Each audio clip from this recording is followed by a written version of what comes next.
Très heureux d'être à Laval ici aujourd'hui pour vous parler d'Ordinaire de nature, un projet qui va mettre en lien le milieu universitaire avec le milieu collégial, ainsi qu'une entreprise lavalloise dans le cadre d'un projet intersectoriel, interordre, qui a pour but de s'intéresser à la ville de Laval, milieu en transformation. On entend beaucoup parler de transition écologique, de ville verte, d'agriculture urbaine. On voit l'engagement et on sent l'enthousiasme de faire coexister une vie en ville et la nature. Dans mes travaux, je m'intéresse entre autres à la question de savoir quelle peut être la nature qu'on doit protéger, au-delà de la nature grandiose, de la wilderness, celle qui a donné lieu à la création des grands parcs nationaux un peu partout dans le monde.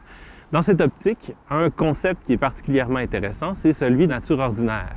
Qu'est-ce que c'est la nature ordinaire? C'est justement cette nature qui se distingue de la nature extraordinaire, qui nous est plus familière, celle qui est tout autour de nous, mais qui paradoxalement nous est invisible, précisément parce qu'elle est ordinaire. Ce qui me fascine dans ce projet, ce sont toutes les données qui nous entourent, qui sont déjà dans la nature, et les données qu'on peut capter pour ensuite les traduire en éléments sonores.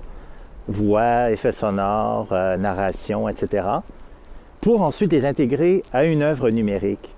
Il s'agit de sensibiliser le public à la nature qui l'entoure, même ordinaire, et sur les façons dont cette nature interagit avec le milieu urbain, si elle se tisse dans le paysage ou vient rompre avec le paysage urbain de Laval. Et l'idée est ici de créer des œuvres en co-création avec cette nature, par exemple en intégrant des données de capteurs qui vont venir relever des informations sur l'état biotique et abiotique de ce paysage, comme par exemple la température, le degré de luminosité ou le niveau de bruit ambiant, pour animer ces œuvres en temps réel et les faire pulser au rythme du vivant, et peut-être même interagir avec le public.